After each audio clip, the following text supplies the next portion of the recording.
powerful than before, where he was more reliant on level 6 before he started those ganks. So I don't think we're going to see much Skarner on 8.4 at all. Yeah, I think it's pretty unlikely. The ban list is going to be filled with that name, and the Skarner and his kind will remain off the Rift. His kind? His kind. He misses his kind. They've been banned away. I mean, I don't know. I didn't get very far with that one. But first pick for TSM. Haunts looked animated. I don't know what he was excited about, but well, it's going to be an Ezreal for Sven. That's going to be what they're excited about. Nope. Sadly, he's not going to build Archangel, so that's not going to be much of a buff. I mean, who knows? AP Ezreal might be back. AP Ezreal mid for Bjergsen. Yeah, what if no one ever thought of that one? It's actually just nuts, and it's the best way to play Ezreal now. Well, unlikely. Unlikely, but maybe we'll see it. We won't. We won't. But maybe we'll see it. But we might. So Ezreal for Sven, of course, usually a pretty good early to mid-game spiking champion. We'll see what else comes into that one. But look at that, FlyQuest once again back on the Caitlyn train. Yes, they lost to Aframu's Blitzcrank and the rest of 100 Thieves last week playing the champion, but I think she's still very strong. And again, if your read on the metagame is early game power, Caitlyn is the premier pick for that. And I do not think it was due to the strategy or the picks. I think it was due to execution, right? You know, the early gank they died to, Stunt had his flash up. It was a max range hook that he did not flash. Many times throughout the game thereafter, Aframu was in vision of Wild Turtle and he was unable to flash the hooks there. So, you know, that's a game that you can look at and instead of doing results-based analysis, you say, hey, no, this was actually a good pick. We just messed up. Yeah. We can play it better, and we can execute on it better. So going to be very interesting to see if they pair a range support alongside it, because Mithy, generally speaking, loves the tank supports. I'm expecting to see him lock in this Braum or Alistar or Tom Kench or something along those lines. And if he does, and you want to abuse this lane, you can go for things like Nami Caitlyn and some of the really kind of dominant 2v2 lanes, or even just the Janna Caitlyn again, and try to push them in, try to take turrets early, and kind of move that power around the map. Yeah, worth pointing out, FlyQuest did not have to rush the Caitlyn pick just yet. There's no rush on getting your AD carry grab, considering that the Ezreal's already locked in, so they chose to hide one more of the roles and wait to see more of Champ select before they picked their jungler or their top laner support here. So we'll see if this ends up being a counter pick for the last pick of the first phase. Yeah, exactly, and that may be why TSM is actually selecting their jungler here. If you think that they're trying to get a first round counter pick, sometimes you want to save your solo laners for the second round so that they can not counter pick both, because otherwise, red side, first round counter picks one of them, and then they get to first round counter pick your other, or second round, your other solo laner. So pretty interesting, and we'll see if this actually is going to get locked in as a Morgana Caitlyn lane here. Really not surprising. Yeah. Considering their play style seems to be, I mean, again, they did it with the Caitlyn Janna last weekend. Let's go play for early bot lane pressure. The Morgana should be an amazing matchup into Braum, should be almost impossible to be stunned. And this could be a very extreme amount of pressure from that bot side. We'll see the bans come through as FlyQuest, of course, know that there is not a matched mid laner yet and can remove 2 from Bjergsen's pool. And while it isn't surprising to see the range support, you know, I talked about that, I think it made a lot of sense. I am a little bit surprised to see the Morgana in particular from Stunt, simply because it's not something I've seen him play really at all. He has not brought it out this season yet, and you know, his sub support did play at one game, JJ, so we know it's been involved in some of their scrims. But we'll see how he's going to be able to perform on it. It's generally seen as much more of a niche champion. It's something that's never kind of entirely disappeared from the NALCS, but it's more looked at as, oh, this is this guy's pocket pick. Olay used to play it a fair bit. Hakuo would play it. Morgana, you know, would be brought out sometimes by Aframu every once in a while. But generally speaking, it was more about the player and less about the champion. So very interested to see how Stunt is going to be able to perform on this, because this is a lane you should win early, and that's the expectation, right? You need to be able to do well in the early game and be able to start those sieging and move around the map and get gold advantages. And you want to point out, FlyQuest 2 bans were probably the 2 premier wave clear mid laners. You have other champions that, of course, exist, like Corki, that's pretty strong, but doesn't just shotgun down mid in the same way that Victor and Talia do, so it could still be more along that lines of trying to press those 20-minute victories. Shen off the table. The Zac also was, of course, TSM have a mismatched jungle pick here in this game. Neither team have shown top laners yet, but TSM wanted to ban away Shen. They will have to play something else in the matchup. You would give him props to Trundle earlier, though not sure if that's going to make sense as a blind right now for FlyQuest, but have to see what they want to do. Jungle and top, the required roles here for the squad, and they're going to go for the Nunu, actually. Okay. Jungle's going to be, a champion that we did see a couple teams think about being viable and important because of the increased pressure on Baron, and that will be the case here. I mean, I think it makes a lot of sense for a lot of reasons. You know, the fact that they're leaving Flame for the counter pick is going to be really nice in his matchup against Haunter. Flame can be pretty lane dominant. The Nunu in combination with the Azir here is also exceptionally strong. You talk about Banner plus Baron. This gives you extreme access to taking that early Baron. You can actually 2-man Baron with just the Azir and the Nunu extremely quickly. Like, I'm talking 10 seconds when the the Azir is doing well, and you can do it so early, so there's always going to be the threat of that. I also think Nunu Caitlyn is very powerful, so I really do like the pick. It's just going to be how well can they execute on it. Now the case with TSM going to run double tank. Camille blind pick top lane for Hansa. That's going to be fun one to watch for. And Syndra is actually one of the things that I thought about at the very beginning when people started talking about bannered Baron minions. We don't have a good acronym for that one. Sorry, everyone. It's a lot of syllables. The Banon minion. Yeah, the Banon minion. There's lots of ones you could go for that one. But Syndra, with her W, can just grab that from so far away and be like, nope, this cannon minion thrown back inside the pit. We're going to knock that one down this way. Now it's going to be a Cho'Gath top lane here for Flame. But yeah, Syndra can stymie those Baron pushes really easily by just selecting the cannon minion, throwing it back into the team, and killing it away. So a siege might not be so easy for FlyQuest here. Yeah, definitely a nice little answer there. I've got to say, Cho'Gath, about one of the least exciting last picks you can see. Exactly true. As far as an answer there into Camille. I'm not really expecting that to be much in Flame's advantage. Yes, you may have somewhat of an early advantage, be able to push this guy in, bully Haunter around a little bit, but the fact that Haunter can blind pick a Camille and just be playing into essentially a generic tank is going to be feeling pretty good for him. The fact that FlyQuest did not have any counter pick there, but you can also say, well, maybe they're kind of cornered on their options because they wanted to play a two-tank team and these sorts of things. Yeah. Sion was banned out, Shen was banned out, so pretty. Should have played Volibear. Volibear is really good on 8.4. I actually think Volibear into Camille is actually a really good matchup, and I know you're maybe saying it sarcastically, but the I think it's a good champion on the hook shot into Camille is super good. Yeah, no, I'm on your side with this one. I think that champion is super good, but it's not the pick here. It's Cho'Gath. Excitement abound. TSM 6-6, FlyQuest 4-8. Once again, playoff jockeying important in this one. 6th and 7th place in the standings coming into this one right here. And we'll see how it's going to go. A lot of bot lane pressure going to be available for FlyQuest due to the Caitlyn Morgana should have a lot going on. Of course, Haunter's Camille can feel pretty solid about his top lane matchup. Blind picked it, found a tank to fight anyway. We are going to get ourselves onto the Rift. Also worth mentioning the fact that FlyQuest's Academy team actually ran the same top side of the map on Thursday, so they ran the Cho'Gath Nunu Azir and won with it. So, this is something that they have tried out through their Academy team, and something that I didn't mention about Cho'Gath is obviously his incredible Baron secure as well. Now you have Smite, you have Consume, you have Feast, plus you have all the bursts coming out here from Azir. So this should be essentially an unstealable objective if they do rush it. Yes, there is the opportunity to really mess it up, but I mean, come on, you have such a big advantage. And any time those three go missing from the map, the Baron could die almost instantly. But TSM is looking for an early invade here, seeing if they can catch anyone out, and we'll see if they spot out. And Onda sees them, so he should be able to just back off. And this will at least let TSM know where the Nunu is starting, and that may be just all the information that TSM is actually looking for.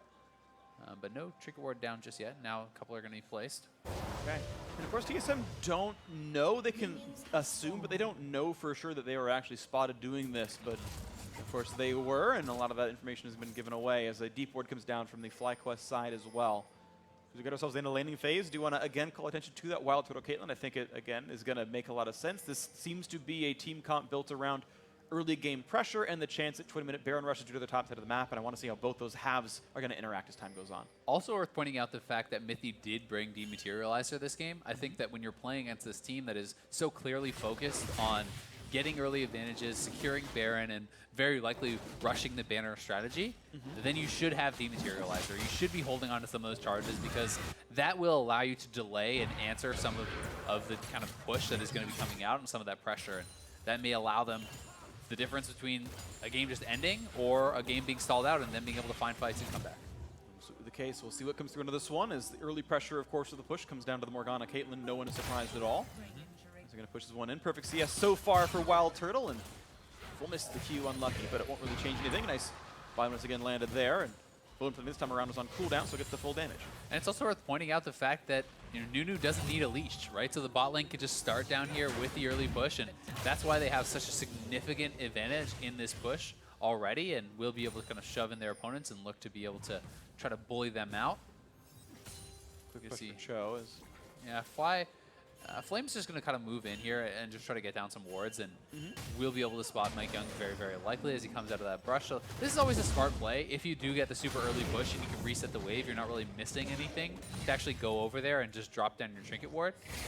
Both junglers do spot each other now. Yeah. It actually knew MikeYoung was there anyway because he had revealed blue buff, but it didn't turn off the mini-map. So he's like, okay, blue is alive, but I can't see it. It must be in the brush being fought by Sejuani. He knew exactly where he was, and that all turned out just fine. Small one-camp lead for Onda, but that camp is a Scuttle Crab, so it's not the most important one. Gets revealed by the Scryer's Bloom, sees the Trinket Ward down as well, and looks like MikeYoung can keep farming. Yeah, Farm lead for Flame top lane as well, with the much bigger wave ready to kill. Yeah, much bigger wave, and you're going to get that advantage when you do shove in the waves early on. It can be sometimes a bit difficult to get every single CS under turret, and having the early push is something that Cho'Gath does usually get as this champion, and we can see Turtle and Stunt pushing up. It's important to get as many auto attacks down on the turret as possible in these early stages. I do think Turtle could have gotten 1 or 2 extra in a situation like that. And yes, it is a very minor thing, but so much of the strategy of a bot lane like this, when you're going, double range with a Caitlyn, you need to be getting early turrets, and that requires constant chip. You want to be whittling it down time and time again so that when you do get an opportunity and you force them back to base, then you can finish it off. But Haunter is really far up. Onda kind of went the wrong way. MikeYoung's here, though, and he's in the brush. Nice Trinket Ward spots that is happening. Guardian Shield comes in for Moose Speed, which means he can land the knockup, and Haunter does not have a way out. First blood into the top lane for Flame. Nicely done. They're actually engaging here, but Mithy is really low. I don't know if he should have taken that fight. I don't know if he meant to even hit W on the minion, but he jumped all the way forward on that. Might have backpicked off his cube. Yeah, that's a lot of damage dealt on him. It pulls the Ignite out of Stunt, though. But hey, he stays alive. He can spell back the TP and come back to lane. He can, but I mean, that's going to kill your pressure even more. Yeah. If you're actually expending your teleport here, there's no threat of the 2v2 all in without the Ignite, I think. And Sven is going to get chunked out a bit, so we'll see if he does decide to TP. For now, he's just going to walk, and I think that is the right choice, but Flame missed that fight by a lot, though. Dawn on Health has a flash away. He had brought Cleanse otherwise, so no heal to survive this one. Bjergsen, off the aggression out of Fly, gets a nice little laning lead. Yeah, so a couple of mistakes here across the map, but back to the top side again. Flame getting a lot of damage down here on Haunter, able to sidestep the hook shot. Onda probably should have went through Tri-Brush, but it was hard to know which way Haunter was going to go out. Flash Snowball forces the flash there out of Haunter, and then Flame, seeing that the two are split up, goes for the flash knockup. It is still on a slowed target, so you're going to be able to hit him from that. Nicely done here. So we have blue smite for MikeYoung, red smite for the Nunu. I do think Nunu does not need blue for himself. He's got so many flows, you'll almost never actually stack them meaningfully and get some dueling power to that. But MikeYoung going to set up his ganks more easily. Exactly. The dueling power really is the big thing. It's kind of funny when you're jungling against a Nunu. It doesn't feel like he should be able to win a lot of these duels, but with Red Smite and constant slows from a Snowball and his Blood Boil, you really can't get away from him. He can kind of slap you to death sometimes, or at least push you out of your jungle. So definitely something you have to be aware of. But so far, honestly, on the bot side, despite the little mess up there from Mithy, the CS is very even, and it's not a tremendous amount of turret damage that has been put in just yet. So TSM can feel pretty happy about that. Yeah, I gotta say, it's pretty reasonable here. This game right now is a 600 difference as FlyQuest look for this Drake to pick up, and as Mithy's pushed away, looks like it will not be safe. Those MikeYoung's coming by as well, and they're not quite willing to pull the trigger on all of this. So the attempt at Drake's gonna be stymied here, and they'll walk back.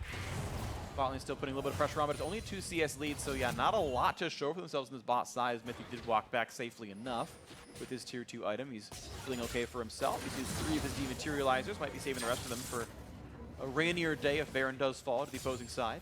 Yeah, and sometimes we see people go dematerialized, and you're like, oh, brilliant, they're going to save it for the Baron. And then they just use them very early on, and it's not really impacting that. And there are arguments that kind of against both sides. Theoretically, if you can get a better base off of using a dematerializer charge on a cannon, that is worth quite a bit too. Or if it saves your turret from going down earlier because you're using another cannon, these sorts of things can be pretty nice. But you need to kind of have to weigh that value, the immediate value, versus how much you could lose if you can't deal with that cannon later on. Absolutely. So here comes the stun on this one. Of course, it is a flashless Cho'Gath. Finds the slow, gets the ulti done as well. And MikeYoung is going to be here, flashing for the Q to land even more crowd control. And is their way out for Flame 200 HP, and they cannot dive. MikeYoung actually felt a little bit early in landing that Q because he was still inside the ultimatum. Either way, a walk away for Flame. Yeah, nicely done there by Flame, and the early Ninja Tabbies from that first blood is really going to do a lot of work in a fight like that, reducing all that auto attack damage, and the base is coming in now here from both AD carry. A little bit of farm will be lost to the turret here for Sven, but he got a really nice buy. Being able to get your tier plus your sheen is a really good feeling for any Ezreal player. Turtle has a strong buy of his own, but now it's going to be how heavily can you pressure, because I do feel like you need to get more of an advantage from this lane for it to have really been worthwhile. So Mountain Drake picked up. This is actually the probably literally ideal Drake to pick if you are trying to get a 20-minute Baron rush, which just seems to be part of what this comp is trying to do. Top lane lead, of course, helping a bit as well, though the farm is not that, the kill is, and he's armor stacking, making it much easier to fight up against Hanser. Minion still killed off in the mid lane. Bjergsen up to plus 10 CS, and he's also going for an Archangel's build on this champion versus the Nashor's Tooth of Fly here. So Bjergsen, again, going for a heavy raw AP build. And it's going to give you a lot of survivability there, too. Once you actually fully stack the tier, you have your Archangels. That shield is very, very powerful. Oh, yeah. And it's actually probably more powerful than a barrier, I would say. It is a pretty long cooldown, but it depends on how much mana you have and what items you're actually going to build. But either way, it's an extra defensive. When you have that in combination with the heal, that can make diving onto this guy very, very difficult. Also worth pointing out, you know, it's not just about the armor here for Flame, but I love the fact that he's building early CDR with the Glacial, because stacking your ultimate is such a big part of kind of gaining power on this Cho'Gath. And when you can actually get some early CDR, start stacking it on minions very frequently, as we see Flame doing, I always really do like that, because while you do give up some lane pressure by expending your ultimate, they know you probably can't get an all-in kill or anything like that. Oftentimes I see players sitting on that ultimate cooldown for such a long time and not really making anything out of it, and then you're just behind on fee stacks. Whereas at 9 minutes, Flame already has his second fee stack, he already has some CDR, and he's going to be working well towards this kind of 20-minute point where he wants to be very powerful, right? If you are going to be trying to fight around the Baron, if you are going to be rushing for that, and having extra fee stacks is going to make a big difference. That's the case right here. So Bjergsen gets himself a blue buff, and a defensive control ward comes through for Mike Young, keeping his side of the jungle alive. Quest complete at 9:30 here for a stun. He's got one ward to put down as he needs. Not quite yet there for Mythy, but he's at 487, so he's literally 1 minion away from the quest himself. So very similar sight strength to these bot lanes. Minion lead only 6. Only 2 dematerializer charges left for Mythy, so always kind of have to track that, see if it's going to be an issue at all. They're looking to set up a dive here. Dive, flash away, keeps Ben out, but that's a nice little route, and the shield goes the wrong way. There's no escape, and Onda puts his health bar to absolute 0. 2-0 FlyQuest. Yeah, nicely done. And now you can really pressure the turret with a Blood Boiled Nunu coming up here. Mike Young is going to try to respond on the top side, try to dive Flame, but his Feast is back up, and he is very healthy. He's built a lot of armor. Mike Young will be able to do some damage, but he's actually just going to back off because Bjergsen is missing here too. This is really smart by Flame. He should have the time to get away. He's going to get stunned, and here comes actually that Syndra as well. So first turret falls, and top to the map with Sick Cho just able to walk away, no problems. Bjergsen's not even going to opt for it, but it will mean a trade of turrets. This top one is going to fall. I actually feel like FlyQuest in this case should have continued to push, because there's no way you're actually getting up to the top side to stop that, and Flame kind of walking back is probably just dead now. In a 1v3, the flash 4, they're going to find the stun. The ulti's going to be no problem. Don't even need to use it. Yeah, Flame over-aggresses, loses the flash, still dies at just the 1-2 ultimates. Yeah, I mean, that was kind of poorly done there by Flame. Yes, it cost Bjergsen's flash, but I really feel like FlyQuest, when you have the 3-man on the bot side into 1, top side turret is already guaranteed to go down. Perhaps should have just continued the push. I agree. With the 3-man. You sacrifice top turret, you try to pressure for the tier 2. Instead, this is the play they have made. They have gotten their bottom lane up to the top side earlier. We'll see if that's actually going to get them any sort of advantage if they can convert on that. 15 seconds or so of that alone time as the Ezreal's Ven is walking up. Does have ulti, he can thin the wave if he needs to, but right now it's the Morgana putting wards down to make sure they're safe, and not that much turret damage going to be happening, it feels like, too quickly. Mythy puts a defensive controller down as well to keep them all alive. Mike Young is here, though, meaning it's a 3-person defense, and not even a single bullet sent towards that turret. Yeah. So definitely not working out exactly how FlyQuest wants, but despite that, they do get first turret on the bottom side of the map, so we're able to convert on that and have a dragon to their name here as well, which is going to help them with any neutral objectives.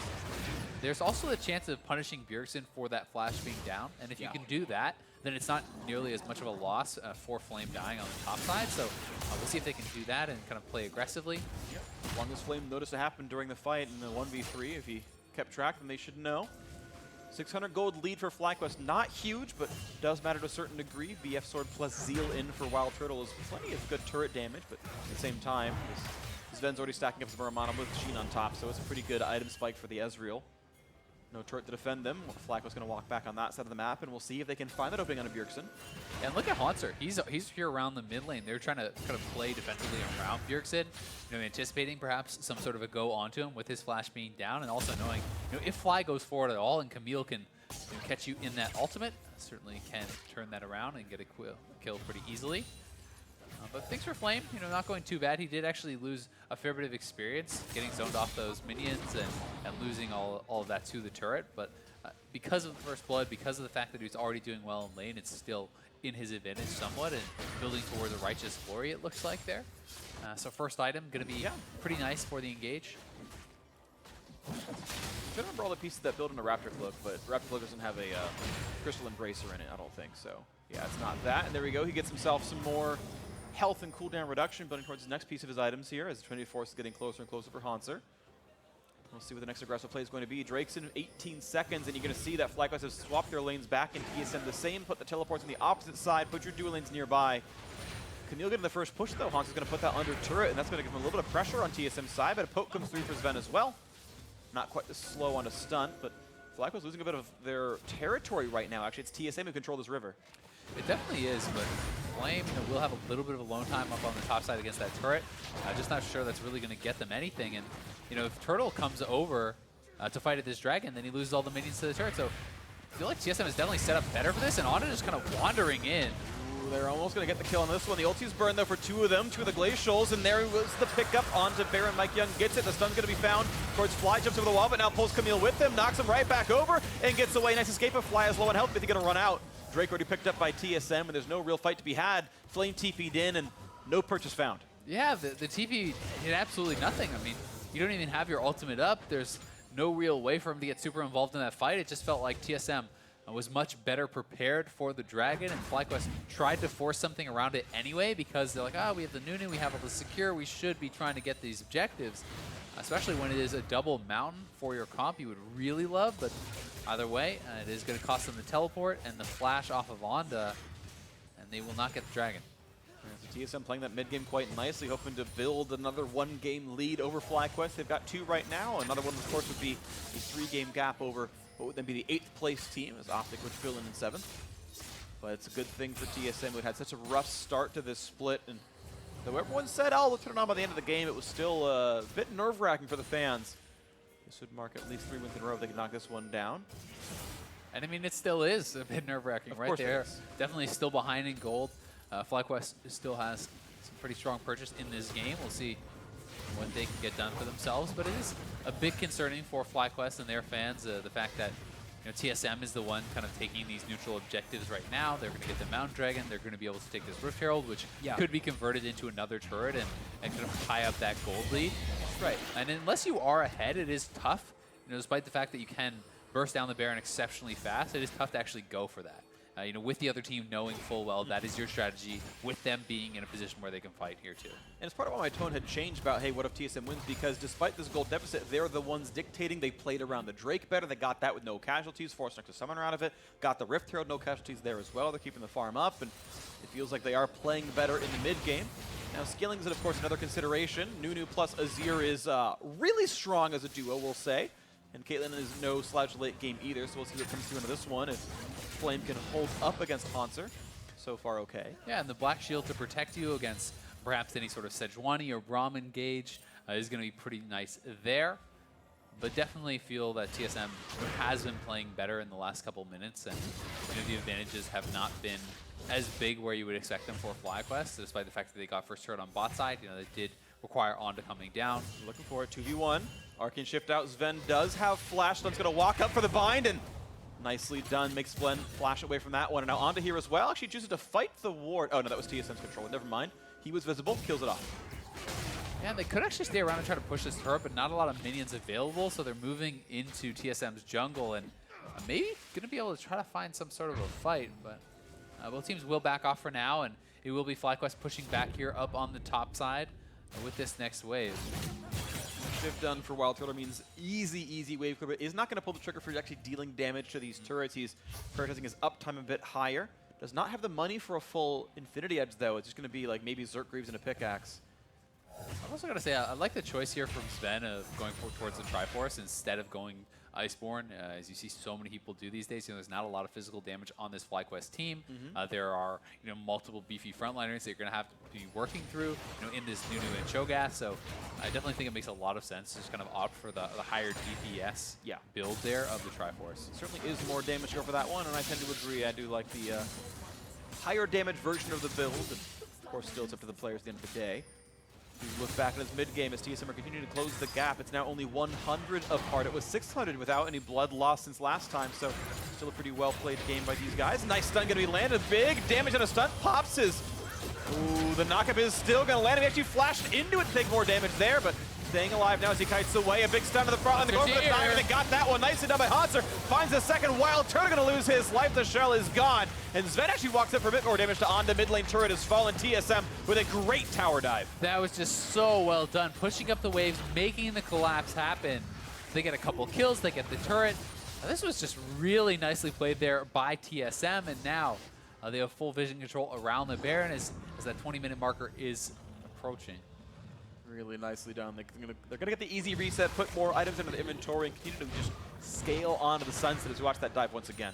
Yeah, here it is again. It's the bottom lane kind of defending this mid turret, but no Black Shield actually able to come out to stop that Scatter of the Weak, and then stun flashing does get tagged by the Braum ult there. Anyway, it was a nice binding over onto Bjergsen, but Haunts are coming in, Mike Young coming in. They were not ready for 5 men in the mid lane, and mid lane turret will get knocked down. The couple kills going TSM's way here as well. Fly is just not really there in time to kind of help defend it. Yeah, Flame was nowhere to be found. And he was dealing with the wave that Haunter pushed in, lane priority in that side lane. The blind pick Camille even gives up first blood and still able to outlane Flame in terms of getting to roam first without losing farm. And now gonna look for the duel here again, and takes about 1/4 of his health bar off. Nicely done there. Yeah, and with the red buff, you're going to feel really good about taking any sort of trades like that. You can regen back up pretty quickly. Mithy was also making the roam down there, so Flame is going to have to be pretty careful about that. But Flame has done a good job stacking up his beast. You know, he is already at 6 stacks and has been for some time, buying the early CDR, and the fact that he's on Righteous Glory is going to be pretty nice. But this is a team that works well when they are all together. This is not a team that is really, in my opinion, a good skirmishing team here for FlyQuest. Right. You have to have the Nunu zoning, Blood Boiling the carries, they're doing damage. Shogath is blocking up damage in the front line there too. It needs to be a 5-man piece, and that's what they're trying to do. That's what they are doing right now. Sorry, Mountain Drake is alive again, one that this team really wants to have as TSM walks forward, looking for the play. Mike Young in the front line, Haunter the same, on to bet down to half HP, and a big absolute zero going to buy a little bit of distance as they go for damage, and a Mithy to get 1 kill picked off. The kite back work, and Fly comes in for a bit more. Takes the ulti, but has enough MR to stay alive. 1500 HP on that one. Onda gonna walk in, but no, he takes out his health bar, and he drops to Sven. Now the re-engage. Mike Young, no problem to smite it away. Grabs the Drake, a trade of champions. Flashing over the wall as TSM come out, I'd say ahead. Yeah, definitely agree there, and perhaps the rest of the FlyQuest members should have been pushing forward more aggressively to actually allow for Onda to get in there and get that dragon, because you know Bjergsen had no ultimate. Sven is down his heel, and we're going to watch this one again. The initial start to the fight is actually pretty good here for FlyQuest. Yes, they are getting chunked out a little bit, but it's Onda and it's Flame who get into the front line, who are absorbing the damage. Well, you see Turtle and Fly here in the back line, you know, really getting quite a bit of DPS out. There's the Absolute Zero zoning. Flame is up in the front. They do knock down Mithy. And this is where it's kind of the dance back and forth, and I feel like Turtle and Stun and Flame should have been behind moving everyone. Up. Yeah, I mean, Flame wants to go down the bot lane, looks like, honestly. He was walking down to perhaps get those minions and thinking maybe they could just take it for sure, but the rest of the team should have been moving forward to make space for Onda to go secure that dragon. It is a 5v4, and there's no reason for them to lose out not only on the dragon, but also the kill. Yeah, that's actually really shameful sort of post-fight movements there. Flames certainly should not have been in the back line. The rest of the team, I think, should have played up as well, but catastrophes happen, and TSM do the better in terms of that misplay and kind of salvage a loss of champion, loss of Drake, and do +1 kill and getting it for themselves. And it's one of those things where, you know, being able to understand the state of a team fight is so important. Tracking cooldowns, tracking positioning, understanding when your team is more or less powerful, if you need to be there, if you don't.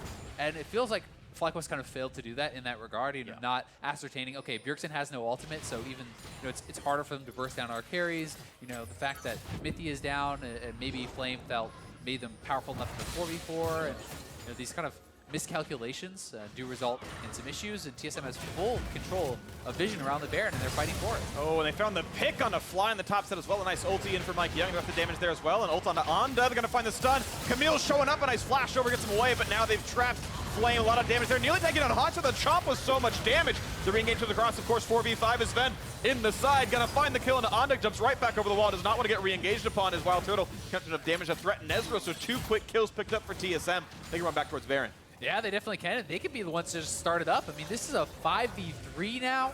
Definitely not much opportunity here for FlyQuest to get much done. And Flame has his Warmonks. He's regenning back up, but no feast available, so not much chance of a steal. And double Mountain Drake means it's going to go really quickly down here. They're going to kind of walk forward, look for the play, but they're missing any kind of burst there. The blue team has picked up Baron Asher. TSM grabbed that without a problem at all. And now with a 4,000 gold lead there, poised to take this one over. Yeah, TSM is just looking very clean this game.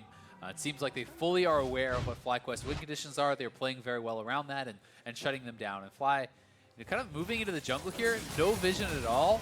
You could not really afford to be doing that around this point in the game. You need to be with your team or having a tank face check.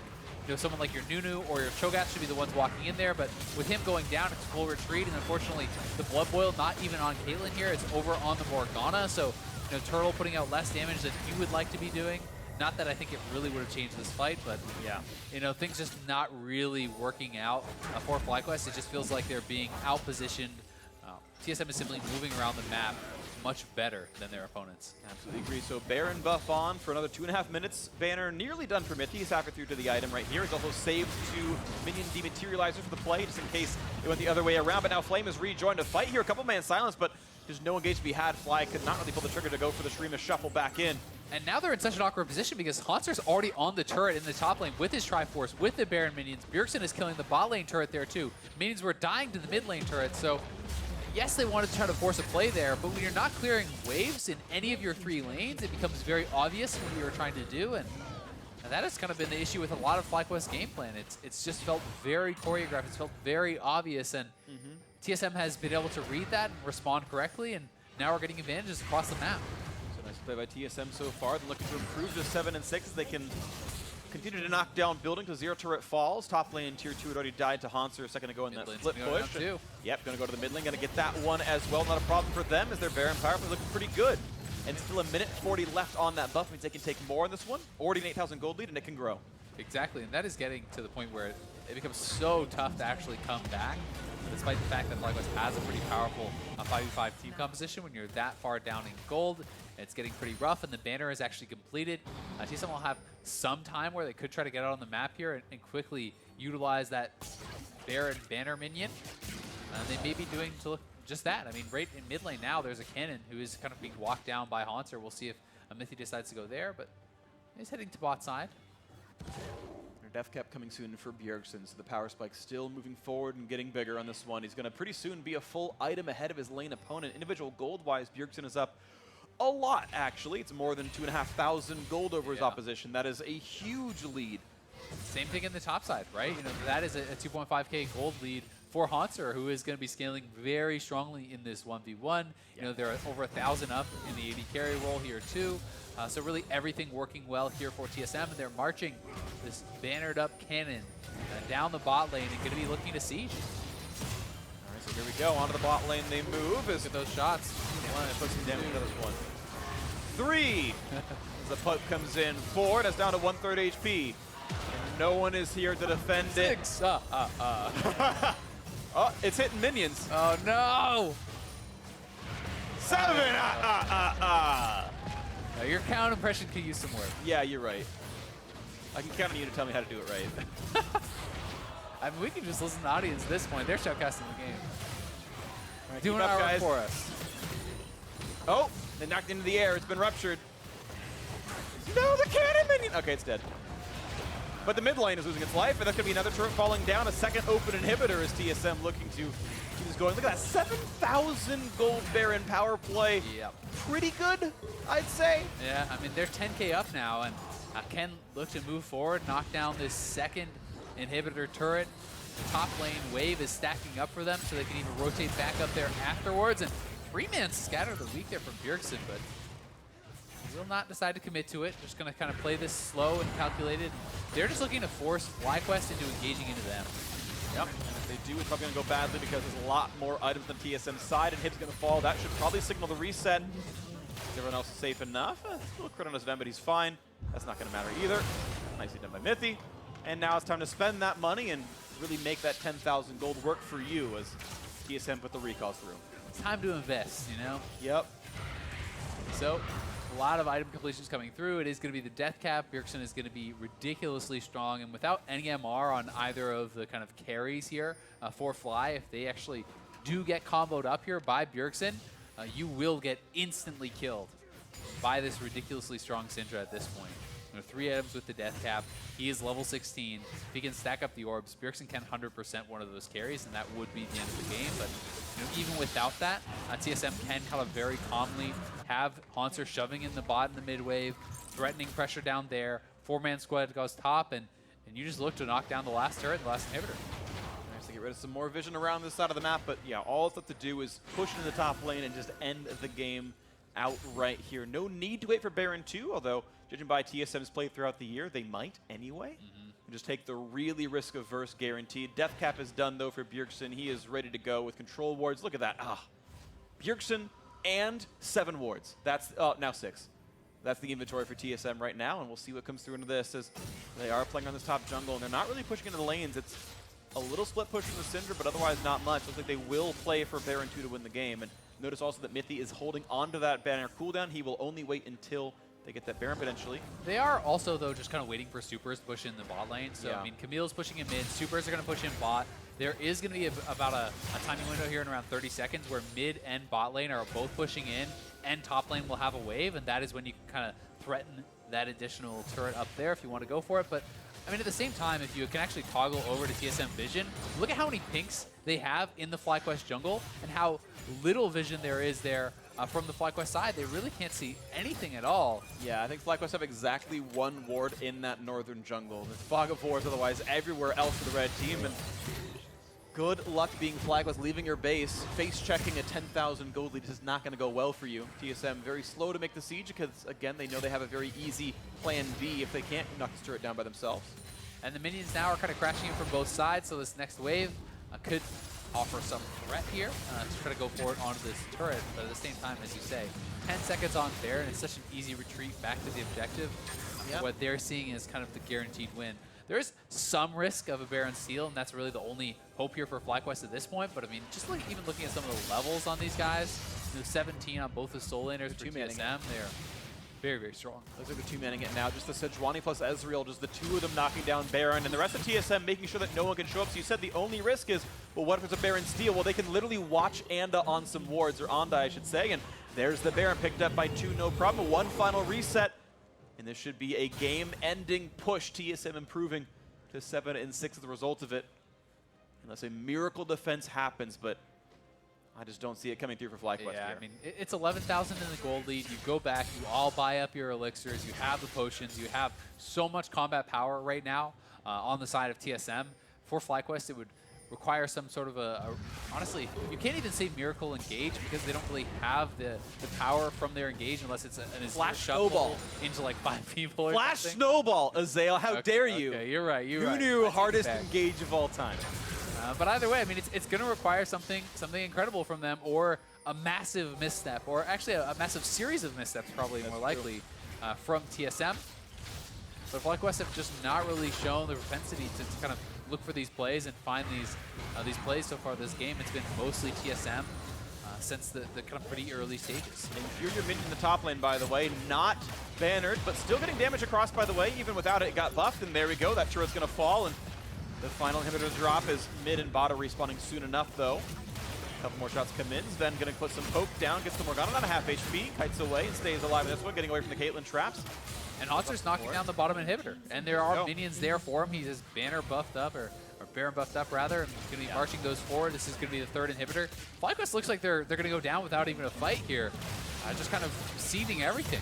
Might just end 6-3 as they clear away what minions they can. Finding a stun on Anda, meets some damage up it again as they can start putting more and more of these shots down to these turrets. Banner of command available one more time. Can buff up the top side, and there it is. The shots can come through. This could be the game-ending push onto this one. Look at the damage output. Nunu gets absolutely deleted. The front line Shogun's running out of health pretty rapidly as well. Just no one to stop them, but a nice turnaround. 1 kill at least as Mithy falls, but does it really matter? A nice shuffle means maybe as Ven, but still staying alive low on HP, and the rest of the team is going to fall. TSM will win the final team fight, only losing a single kill, and they will take that win and their 3-game lead over FlyQuest. Nicely done there for TSM, and 3 wins in a row now. looking on their side, things are definitely looking up. They have been playing better and better. This was a pretty impressive game from them, very controlled. They just seemed to move around the map better. They anticipated what FlyQuest wanted to do, and they shut it down very, very heavily, denying most of the neutral objectives and never really allowing FlyQuest to, use their strategy. Yep. TSM moves up to a tie for 5th with 100 Thieves, who they coincidentally play tomorrow, which means they can take sole control of 5th place at the very worst, and that fate is under their hands right now. FlyQuest, it's getting out of reach. Down 3 games with 5 to play. They need some help, honestly, if they want to make it to the postseason. Unlike the previous seasons here in the North American LCS, 7th, 8th, 9th, and 10th are all the same. It's you didn't make playoffs, see you next split. And so 7th is not much of a consolation here like it was the years before. The FlyQuest certainly have been having problems with execution. I think time and again there have been some very weird situations where they should get that